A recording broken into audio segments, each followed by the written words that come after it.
வணக்கம். இன்னொரு நாள் ஒரு காலப்பொழுதில் வந்து நான் உங்களை சந்திக்கிறேன். அம், இந்த கான்டென்ட் வந்து நான் நேற்று முழுக்க இருந்து ஷூட் பண்ணி பிறகு இன்றைக்கும் வந்து கொஞ்சம் யோசித்து நேற்று இந்த கான்டென்ட்டை வந்து நிறைய தடவை ஷூட் பண்ணி delete பண்ணி பிறகு இன்றைக்கும் வந்து இந்த கான்டென்ட்டை வந்து ஷூட் பண்ணினான். ஏனென்று கேட்டால் என்னோட எந்த பதிவும் வந்து யாரையும் வந்து புண்படுத்தக்கூடாது என்ற ஒரு காரணத்துக்காக.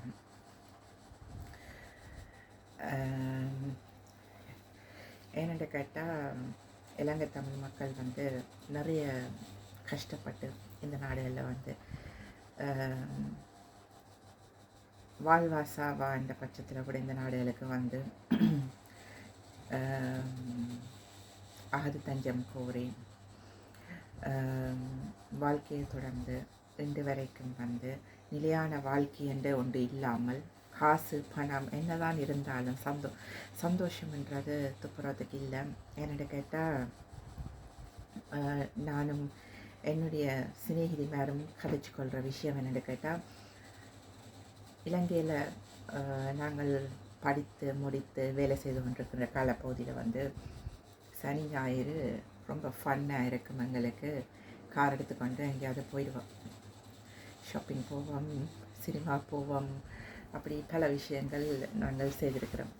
இப்போவும் வந்து ஸ்ரீலங்காவில் இருக்கிற என்னுடைய நண்பிகள் வந்து அதே வேலையை செய்து கொண்டிருக்கணும் தங்களோட படித்த அடுத்த நண்பிகளோட. ஆனால் நாங்கள் எல்லாம் வந்து இந்த வெளிநாடுகளுக்கு வந்த பிறகு இந்த சந்தோஷம் எங்கள்கிட்ட இருக்குதா என்று கேட்டால் இல்லை. ஏன் எங்களுக்கு அந்த சந்தோஷம் இல்லாமல் போனது, என்ன காரணம்? அடுத்தது வந்து நாங்கள் என்னுடைய பாலிய சிநேகிதிகள் எல்லாரும் வந்து நிறைய படித்தவன், என்னை விட நிறைய படித்தவன். ஆனால் நான் சூஸ் பண்ணது கல்யாணம் கட்டக்கூடாதுன்று. அதை கல்யாணம் கட்டிச்சின்னா சில பல காரணங்களுக்காக பெற்றோர்களுடைய அந்த ஃபோர்ஸ் என்று சொல்லுவேன். நம்ம அந்த பெற்றோர்களுடைய ஃபோர்ஸால் வந்து நான் கொஞ்சம் புரட்சிகர பெண்மணி, எனக்கு வந்து அம்மா தற்கொலை பண்ணுறேன் என்றாலும் கூட நான் அதுக்கு வந்து துணை போக மாட்டேன். ஓகே, தேங்க்யூ அம்மா, எப்போ என்ன மாதிரி செய்கிறீங்களேன்ட்டு சொல்லி கேட்குற ஒரு பெண். ஆனால் இந்த நண்பிகள் வந்து அப்படி கிடையாது. சரி, கதைக்கு வருவோம். என்னுடைய நண்பிகள் எல்லாரும் வந்து நான் இந்த ஓரா ட்ரேடிங் வந்து நான் கொண்டு வந்ததுக்கு காரணம் வந்து இந்த ஓரா என்றாலே அவர்களுக்கான விடிவள்ளி என்றதுக்காகத்தான் நான் இது கொண்டு வந்தது. பல ஊடகங்களை நான் பார்த்துருக்கிறேன். எங்களோட தமிழ் ஆண்கள் வந்து ஒரு பெண் வந்து ஊடகத்துக்கு வந்துட்டாலே ஒரு அதுவும் சரி கல்யாணம் கட்டினதோ கல்யாணம் கட்டாட்டிலோ இந்த பெண் வந்து ஊடகத்துக்கு வந்துட்டு அந்த பெண்ணை வந்து ஒரு வித்தியாசமான தோரணையில் பார்க்குறது. அடுத்தது தகாத வார்த்தைகளால் வந்து அவர்கள் ஏதாவது பகுடிக்கு தன்னும் ஏதாவது போட்டுட்டினோம்னா அவர்களை வந்து பகுடி வதைக்கு உள்ளாக்குறது.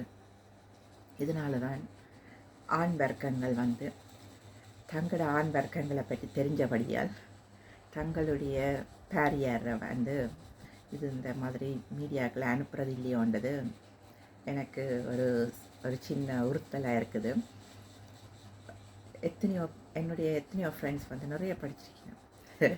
இப்போ கூட லேட்டஸ்ட்டாக வந்து ஒரு ஃப்ரெண்ட்கிட்ட நான் கதை கேட்கல வந்து அவள் எனக்கு சொன்னது, எனக்கு இன்னும் குவாலிஃபிகேஷன் இருக்குது வந்துட்டு என்னோட மைல் ஸ்டோன் இப்போ என்னென்னு கேட்டீங்கன்னா, இந்த கிழமை நான் எல்லா டாய்லெட் பாத்ரூம் ரூம் எல்லாத்தையும் வந்து மொப் பண்ணி முடிக்கிறது. இந்த 5 மணிக்கிடையில் என்னோடய மைல் ஸ்டோன் எவ்ரி வீக் தேர்ஸ்டேஸ்லேண்டா கேட்கல. அது ஒரு பகுதியாக இருந்தாலும் மனதுக்குள்ள ரொம்ப உறுத்தின விஷயம் எனக்கு. எப்படியெல்லாம் படித்த ஒரு பெண்மணி 4 டிகிரி இதை விட அப்ஸ்கில்லிங் என்று சொல்கிற கோர்சஸ் எல்லாம் செய்து அந்த கோர்ஸ் எல்லாம் முடித்து இன்றைக்கு வீட்டில் வந்து மொப் பண்ணி கொண்டிருக்கிறான். இதுக்கான காரணம் என்ன? எனக்கு வந்து எங்களோட தமிழ், அதாவது இலங்கை தமிழ் மக்களில், அதுவும் இலங்கை தமிழ் ஆண்களில் வந்து பெரிய ஒரு எனக்கு விருப்பம் என்னவோ தெரியலை. அது வந்து ஒரு விருப்பம் இல்லை என்று சொல்கிறத விட அவர்களை கண்டால் எனக்கு ஒரு கோபம் என்று சொல்லுவோமே. அது ஏன்னு கேட்டால் படித்த பெண்களை வந்து இன்னமும் வந்து, நான் எல்லா ஆண்களையும் நான் சொல்லலை, சில ஆண்கள் வந்து நல்ல ஆண்கள், அதுவும் 2 வீதம் 100 வீதத்தில் 2 வீத ஆண்கள் தான் வந்து நல்ல ஆண்கள். ஆனால் மற்ற ஆண்கள் எல்லாரும் வந்து பல பெண்கள் வந்து அவர்களுக்குள்ளே நிறைய சந்தோஷங்கள், நிறைய ஆசைகள் எல்லாம் இருக்குது. உதாரணத்துக்கு எனக்கு தெரிஞ்ச ஒரு வீட்டில், நான் சொல்ல விருப்பமில்லை என்று கேட்ட இந்த மூத்த பார்த்துட்டேன்னா எல்லாரும் வந்து உங்களுக்கு ஐடென்டிஃபை பண்ணுவியல். பிள்ளைகள் பிறந்தோன்னா நீ வீட்டில் இரு, நீ பிள்ளைகளை பேர், வேறு எதுவும் வேண்டாம். இது இல்லை சப்போர்ட்.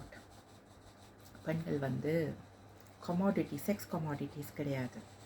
பெண்கள் வந்து அடிமையால் கிடையாது உங்களுக்கு. இந்த ஒரு காரணத்துக்காகத்தான் வந்து நான் என்னுடைய அம்மா அப்பாட்ட சொன்ன விஷயம் வந்து எனக்கு கல்யாணம் வேண்டாம்.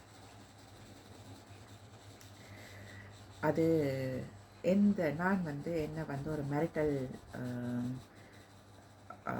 ஆப்ஜெக்டாக வந்து நான் பார்த்தது கிடையாது. அது உங்களோட பாஷையில் வந்து என்னென்னு கேட்டால், எனக்கு வந்து என்னோடய பெண் சுதந்திரத்தை பற்றி நான் பெருசாக கதைக்க விரும்புகிறதில்லை. என்னோடய சுதந்திரம் இந்த கையில் இருக்குதுன்றது நான் ஆணித்தரமாக விரும்புகிற ஒரு பொம்பளை. ஆனால் என்னுடைய நண்பர்களுக்கு கிடைத்த வாழ்க்கை கொஞ்சம் வலிக்குது. எப்போ திருந்த பொரியல். ஒரு பெண் டிவோர்ஸ் எடுத்து தனியாக இருந்து சாதிச்சா அந்த பெண்ணுக்கு நீங்கள் கொடுக்குற பட்டம் என்ன? அல்ல ஒரு பெண் கல்யாணம் கட்டாமல் தனியாக இருந்து சாதிச்சா அந்த பெண்ணுக்கு கொடுக்குற பட்டம் என்ன நீங்கள்? சரி விடுவோம்.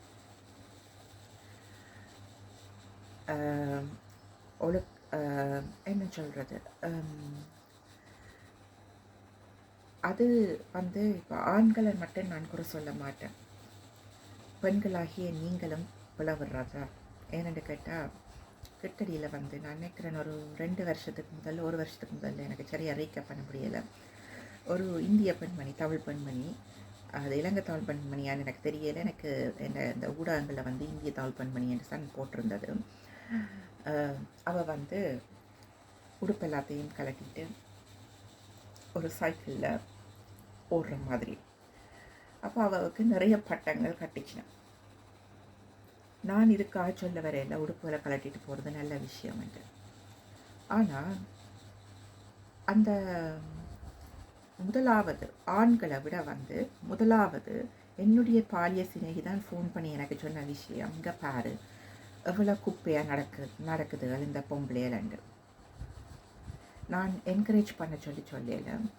ஆனால் ஒரு பெண்ணாக இருந்து கொண்டு இன்னொரு பெண்ணை பற்றி என்னத்துக்கு நாங்கள் கதைக்க வேணும்? இது தேவையில்லாத வேலை.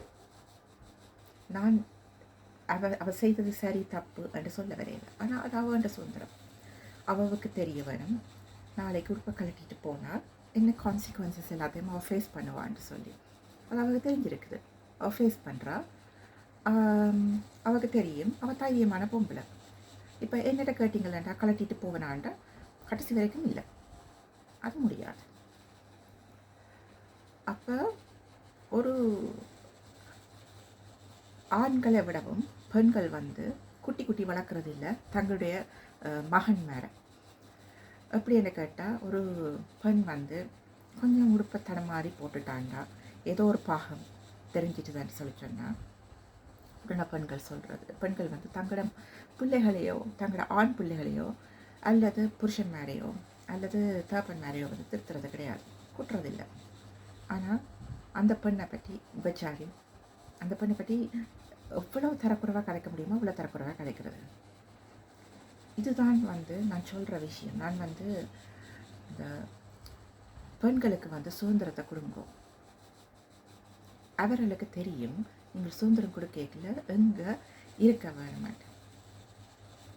ஒரு ஆணுடைய பாரியார் வந்து இந்த யூடியூப்லேயோ இந்த மீடியாக்களையோ வந்து அவன் நடனம் ஆடுறான்டா, அதை நீங்கள் என்கரேஜ் பண்ண வேண்டாம். ஆனால் அதே நேரத்தில் வந்து நீங்கள் அவள் அப்படி தப்பாக கதைக்க வேண்டாம்.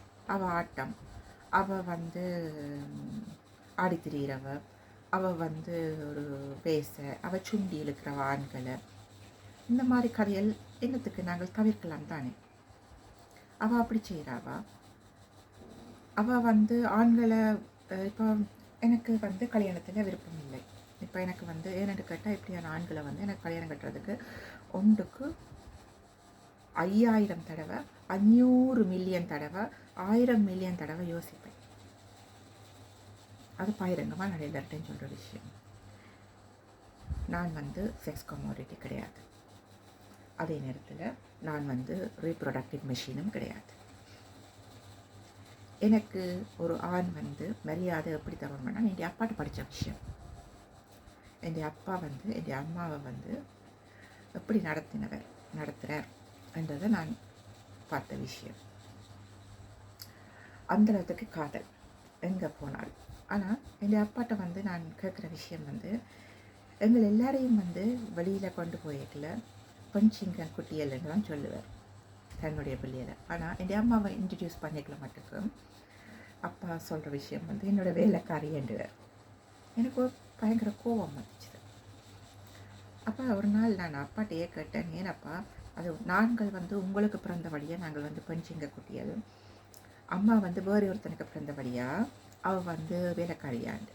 அப்போ அப்பா சொன்ன விஷயம், அப்பா நிறைய விசுண்ட படங்கள் பார்ப்பேன். அப்பா சொன்ன விஷயம், நான் அம்மாவுக்கு கொடுத்தது சுதந்திரம், அவள் என் வேலைக்காரி கிடையாது, அது எல்லாருக்குமே தெரியும். அவளுக்கு சுதந்திரம் கொடுத்துருக்காரு, அவள் வேலைக்காரியாக இருக்க வரமாட்டேன், அவள் முடிவெடுத்தது.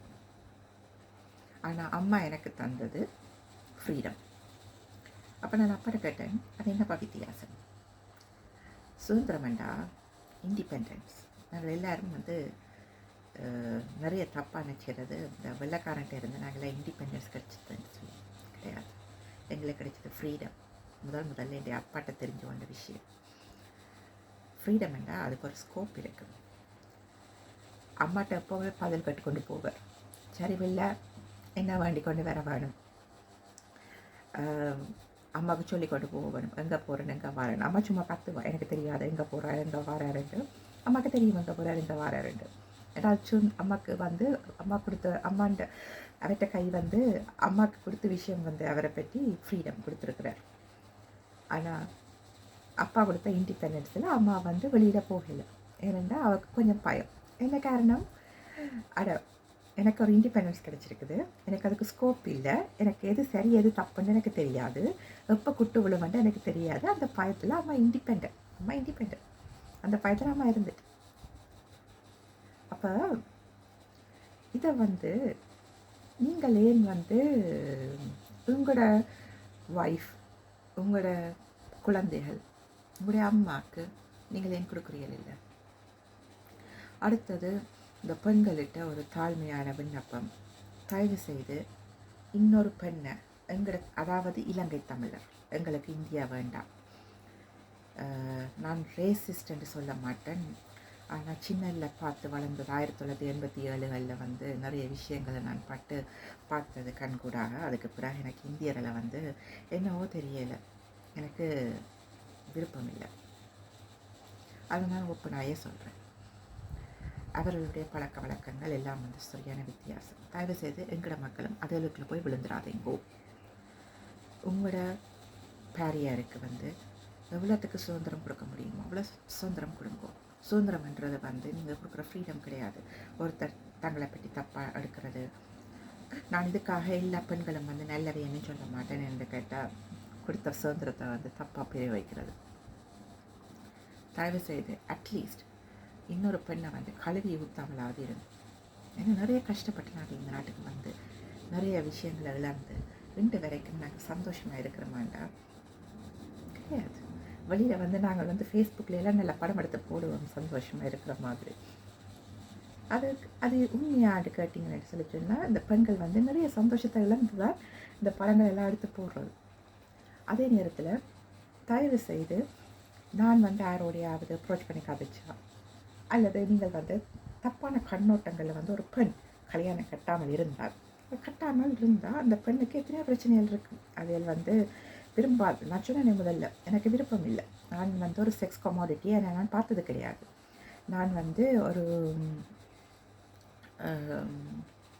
ரீப்ரொடக்டிவ் மெஷினாக என்னை பார்த்தது கிடையாது. எனக்கு விருப்பம் தான் பிள்ளைகள். ஆனால் எனக்கு விரும்பின நேரத்தில் வந்து நான் பெற்றுக்கொள்வேன். எனக்கு அதுக்கு வந்து நான்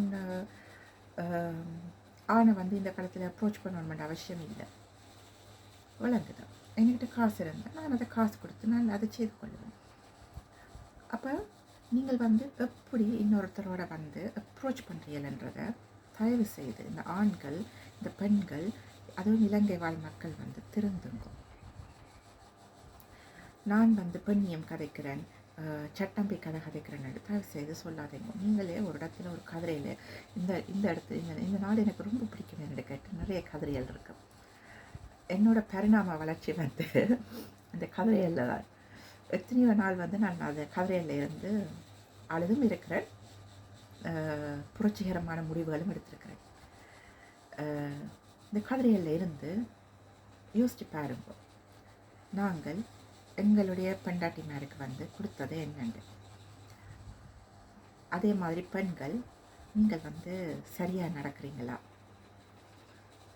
சுதந்திரம் வந்து யார்கிட்டையும் தட்டி படைக்க வேண்டிய அவசியம் இல்லை. அது நேச்சுரல் ரைட்ஸ், அது எங்கள்கிட்டயே இருக்குது.